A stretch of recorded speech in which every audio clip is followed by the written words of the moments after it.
technological genius, I think we think about him as a political genius. But we fail to honor him as the artistic genius that he was. Most people are not willing or have not been willing to tell the truth about the great speech that I had during the speech, but I'm going to tell the truth about it. I think it's time for us Black folk who know the truth about that speech to tell the truth about that speech.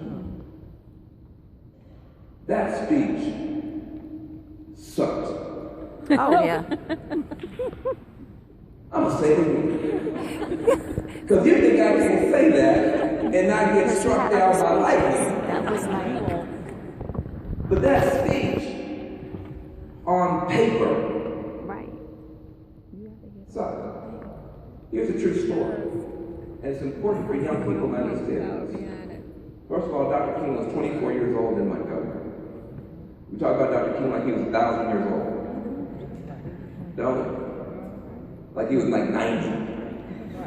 No, he was a He was 24 in Montgomery when the women in that community organized, because it was the women that organized that, and went and snatched his little butt up and threw him in front of the cameras. So if it didn't go right, he could go back home with daddy. That's what the Montgomery bus boycott was. There was the sisters. And by the way, Rosa Parks' feet didn't get tired. You know, we don't tell young people the NAACP at that time was a banned organization. You're hearing music from South Africa. It was banned. It was illegal. You would go to jail. You'd get killed if you were known to be a member of the NAACP. Now you say, that's the National Association for the Advancement of Certain People.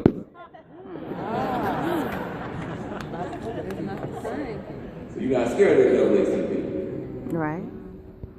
But it was illegal. Where was Rosa Parks the summer before she got arrested? She was in Tennessee being trained by the NAACP as an organizer. She didn't get arrested, she got herself arrested. And then they went and got Dr. Martin Luther King's son. Well, no, Dr. Martin Luther King. It was Dr. Martin Luther King, Daddy King in Atlanta, who had a little son who tried to get away from Daddy and run up to Montgomery. That's why they always say Dr. Martin Luther King Jr. The dad was a big deal, he was just a little kid. But when he stepped up to the microphone, there was a musicality in his voice. He had been preparing himself from younger than you for what they say, a day such as this. And that artistry you guys are developing, you have no idea, young people, where faith might put you and what microphone faith might put in your hand and whose ear might be listening. And thank God Daddy King's little son approached the microphone, and you could hear it even through the scratchy recordings, the beauty of his performance. You can't listen to nobody's speech over and over and over again like you can listen to Dr. King's speech. Yeah. Because he's just one step from singing. And he had less than an hour to prepare the speech. 24 years old. Fast forward to when he's 33. 33-year-old kid standing on the steps of the Washington Monument. Biggest protest in history in the country. 250,000 people. Now we do 1 million people. When President Obama got inaugurated, we had 2 million people out there. But at the time of 250,000 people, that was a lot of people. Biggest protest in history. And Dr. King was bombing. How do you know this speech sucked? Nobody can remember the first 4/5 of the speech. Because the first 4/5 of the speech was not "I have a dream." It sure wasn't. It was "I have a complaint." I have a critique. I have a very long list of issues about which I'm thoroughly pissed off. That was Tell it. Read the speech. He's talking about police brutality. He's talking about getting a bounced check from American government. Insufficient funds. Somebody know the speech. Somebody know the whole speech. The check came back marked. Insufficient funds. That's not a happy speech.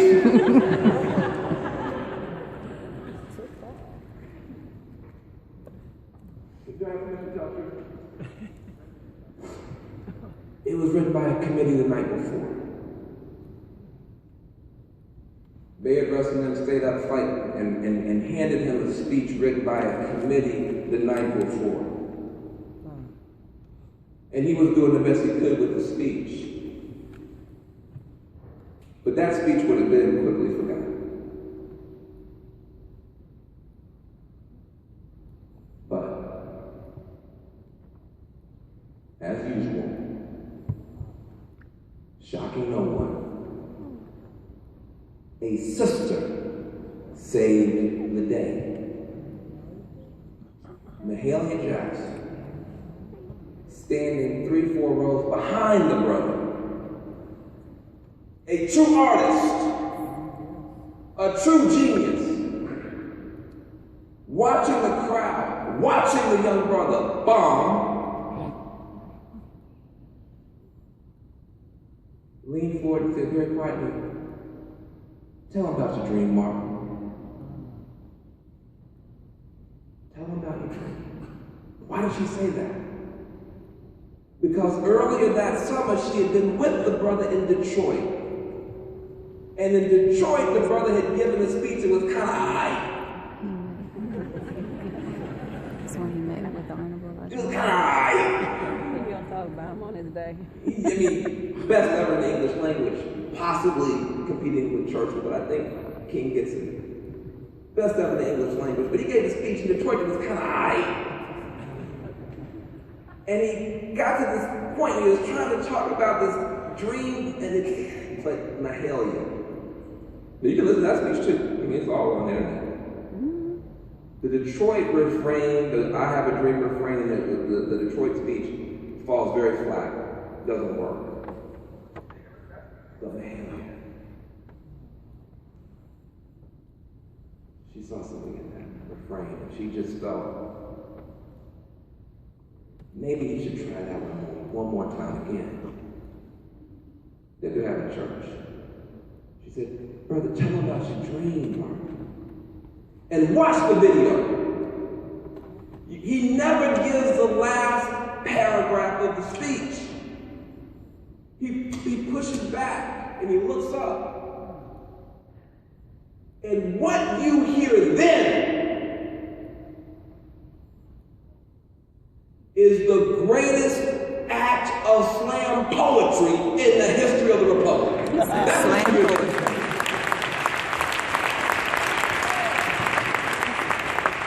Art, poetry, genius, dare I say black genius, improvisational. Not one of those words that your children be up here saying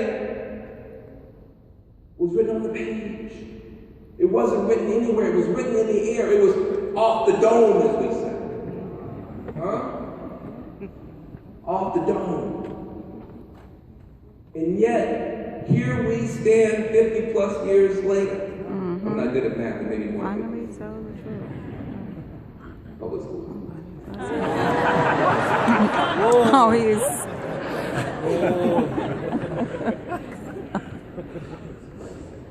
He's a mess. And I was on CNN, 50th anniversary.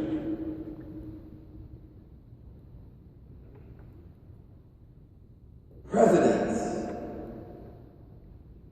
You ever been to Washington, D.C.? They have a plaque on the ground where the brother stood coming off the dome. A plaque. And 50 years later, presidents, Carter, Clinton, I believe W was there. All right. Everybody welcome that day.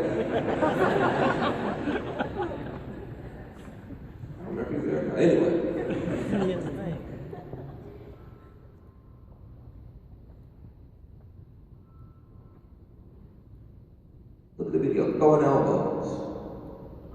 Who can stand on the plaque? Who can stand on the plaque? Presidents.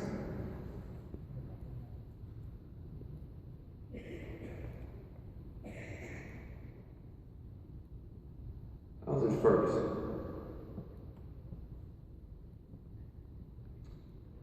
And I saw something that haunts me to this day. And it haunts me mainly because we didn't put it on TV. It's the point of my concluding remarks. I'm all for protest. Been in jail many times. All for demonstrations. But demonstration without legislation leads to frustration. And at some point, we've got to actually do something, because when I was on the ground in Ferguson for CNN, right before they announced that they were not going to charge this officer, and we can debate whether they should have or shouldn't have, or that's a whole different legal discussion. That's really not the point of this observation. I was outside on the streets, getting dark, it was getting darker.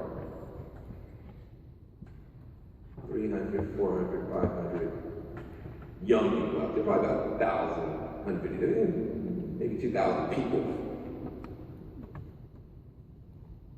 500 young people. Just like these young people you saw. They had a look in their eyes while they were waiting for the announcement. And it's the kind of thing I've never seen before. I hope I never see again. If you can imagine, I've tried to figure out a way to explain it to people. If you can imagine, this is a metaphor now. If you can imagine, see, I did learn things in my school. If you can imagine a city block when there's been a blackout, pretty dark. Yeah, I can imagine. You can imagine a house on that dark street, completely black.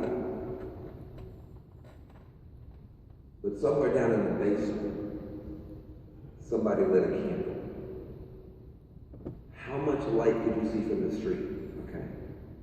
Just that much light. That's how much light was still in the eyes of these young people. They didn't have a lot of hope. But it was a little bit. Just a little bit. And you could see it. And then the speakers came on. So they have speakers here, they had speakers all out the street. And the DA comes out and basically says, I'm not charging this officer. Now, these young people have been marching and marching and marching and marching and marching for months. They marched when it was hot. They marched, and they had passed an ordinance you couldn't stand still and hold a sign. So you had to march and march. If you stopped, they'd arrest you. Wow. And they had appealed to the world.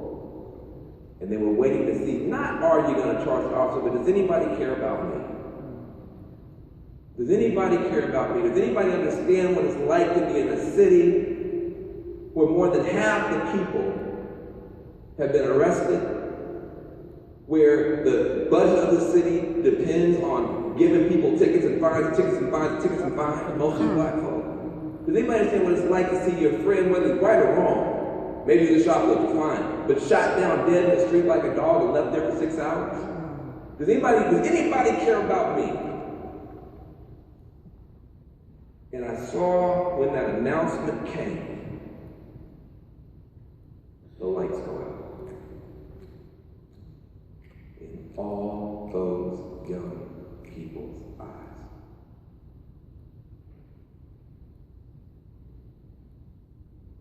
What we didn't show on TV was big, tough, mid 22, 18, 23, with tattoos and grills, hugging each other and crying like babies out there. We didn't show people just hanging on to each other, just walking away in droves and droves and droves. Just howling crying. We didn't show that. We showed a few fools that went out and set some fires, and that became a whole global discussion.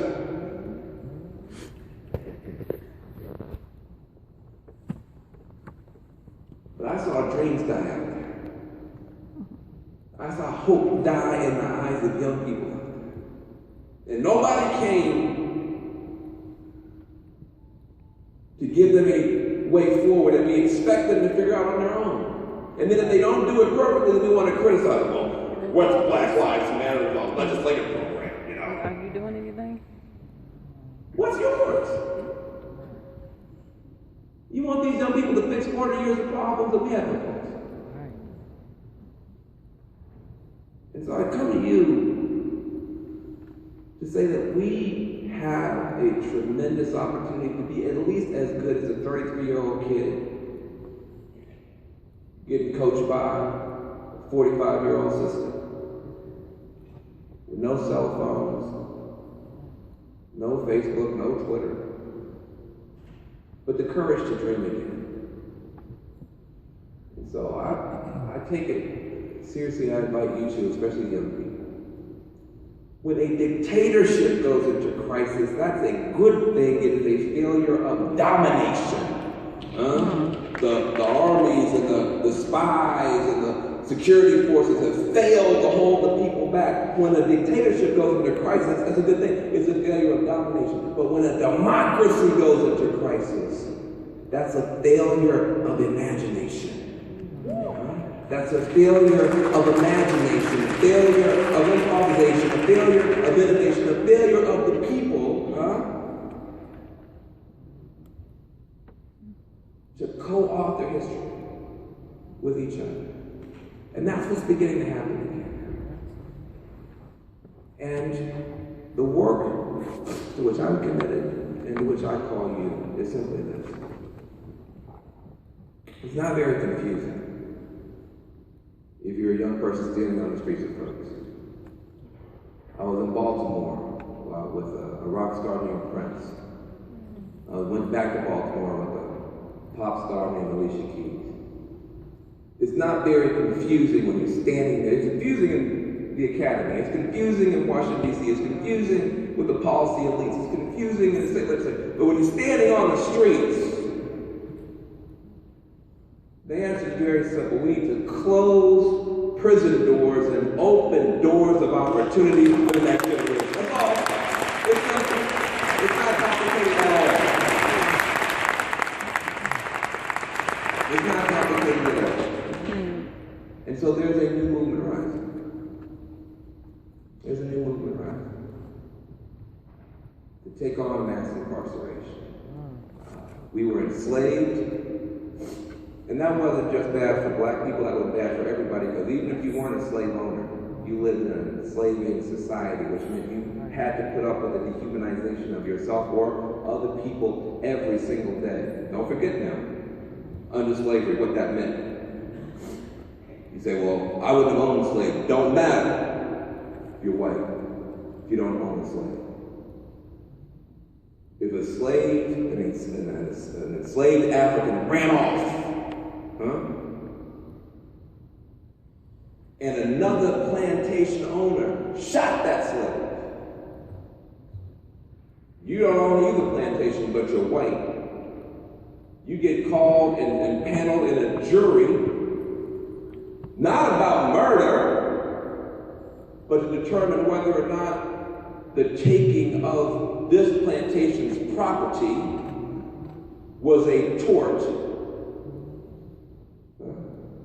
You're a white juror. You don't own a slave. You don't approve of slavery, but you're part of a society that will force you to vote on a jury. Well, this man's property got off his land, and this other person killed him, and that was taking the property. Does he owe him $100 or not? And you have to vote on that. Every single institution contaminated with a sick, twisted, despicable ideology that allowed the institution to exist. They still do it. Slavery. Fought to get out of that. Jim Crow. Segregation. Well, I wouldn't have discriminated against anyone. Doesn't matter. You're in a society that if you sit on the bus next to Rosa Parks, you go to prison too. You got a responsibility. Doesn't matter. If you try to open your store up and say, I want to serve everybody, the Klan will burn it to the ground. And you know that. So you rationalize. We fought to deal with that. And now here's the third iteration, incarnation of the same dehumanizing ideology. Not enslavement, not Jim Crow, but mass incarceration, the worst of both. Huh? Yeah. If you don't have to call somebody the N-word, you just call them a felon. Huh? You don't have to call them the N-word. You call them a felon, they can't vote, they can't get a job.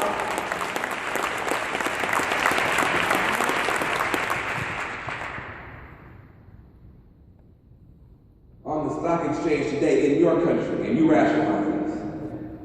Whacking her, huh? Crescent Corporation of America. Private for-profit prisons that go up in value every time somebody goes to jail. These are private corporations, young man, that are valued based on how many of your sisters and brothers are locked up. They have turned the Dow Jones into a high-tech slave auction in your country on your watch. And so we rationalize it. We rationalize it. Well, there are a lot of drug dealers in the ghetto, and that's very, very bad. These drug dealers, I'm sure that they had jobs that probably wouldn't be drug dealers, but it's bad and it's breaking the law. And if you break the law, you have to go to jail.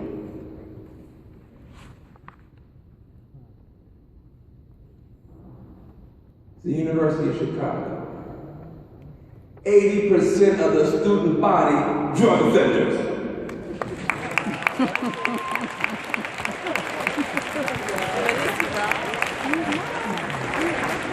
I'm going to say it again. University of Chicago, Yale, where me and Derek went. 80% of the student body, drug offenders. Don't get upset, parents. Don't let me talk about your country club. Don't get upset, parents. Don't let me talk about your golf club, your yacht club, huh? 80% of the student body on any of these campuses, drug offenders, and not one of them go to prison.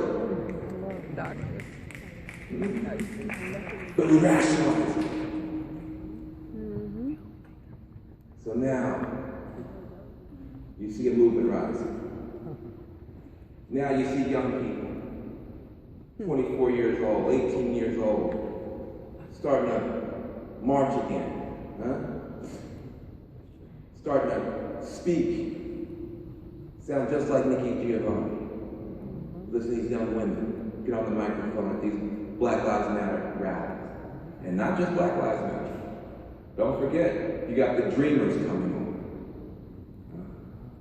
Don't forget you got I Don't Know More out of the Native American community rising. The Dreamers rising out of the Latino community.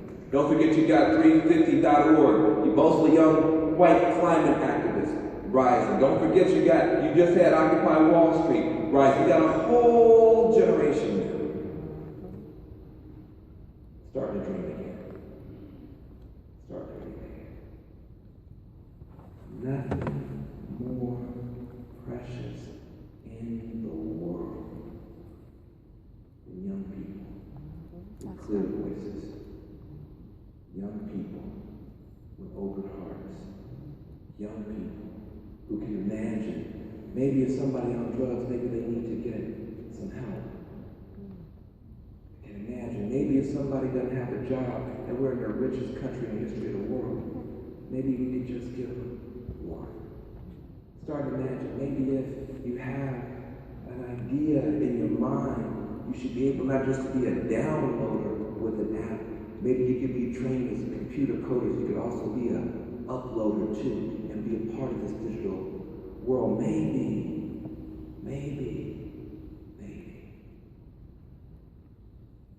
I have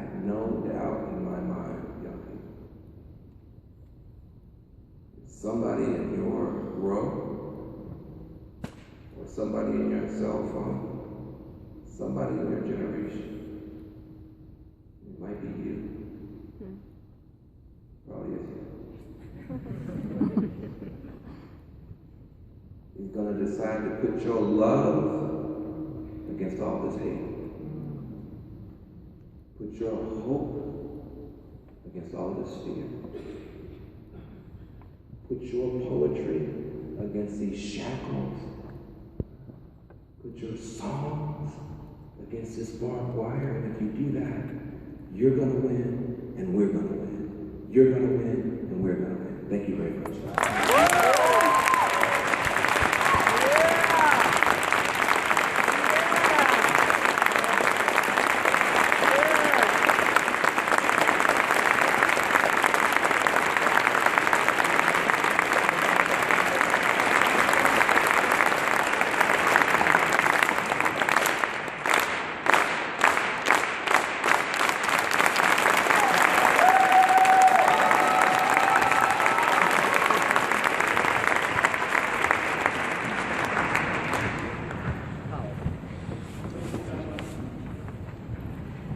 Gentlemen, I hope you can hear me now.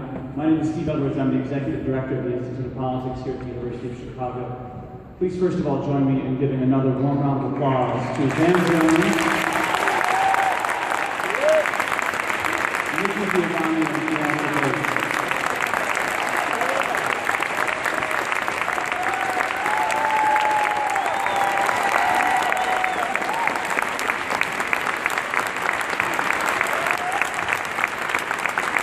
All three of our featured speakers tonight have agreed to take a few questions from you. We have a microphone placed here in the middle of the aisle. We invite all of you who are interested, we have a few minutes for questions, to come to the microphone.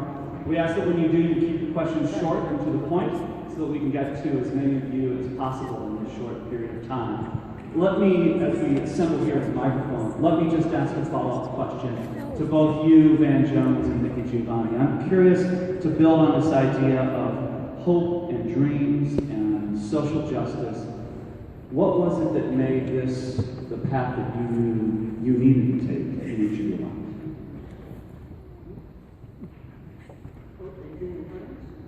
What inspired you to pursue social justice as part of your calling, as part of your life's work? It's an innate thing. Use any of those terms for me. I think truth has been important, and if I can say it as honestly and as humbly as I know how, I am important. So the first person I talk to again is myself, and that's what I was trying to say to the kids. You're the first person you talk to. So if I think it's funny, I laugh, and then I'll share it. And if I think it makes sense, I say it and then we throw it out. There are things that I dream about. I guess there was a dream because I'm a space freak.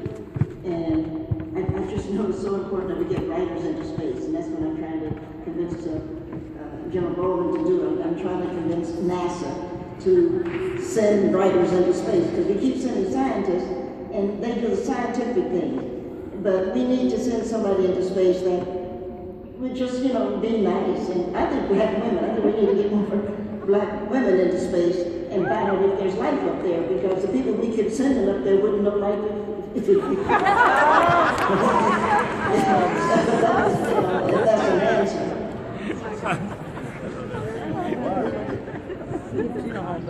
Van Jones. I should have gone first.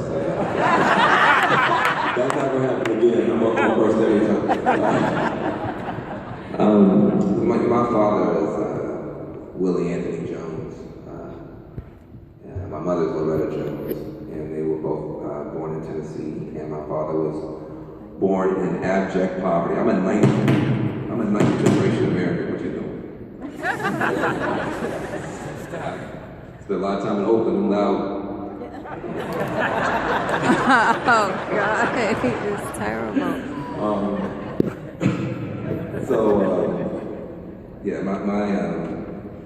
I'm a ninth generation American. I'm a ninth generation American. I've been here longer than pretty much anybody in this room in my family. I'm the first person in my family born with all my rights recognized by this government. Really? I was born in 1968. They finally signed the significant stuff in 64, 65. My cousin Kenya, born in 65 before Johnson signed the bill. I'm the first person in my family born with all my rights. So when you, in 9 generations, they stopped bringing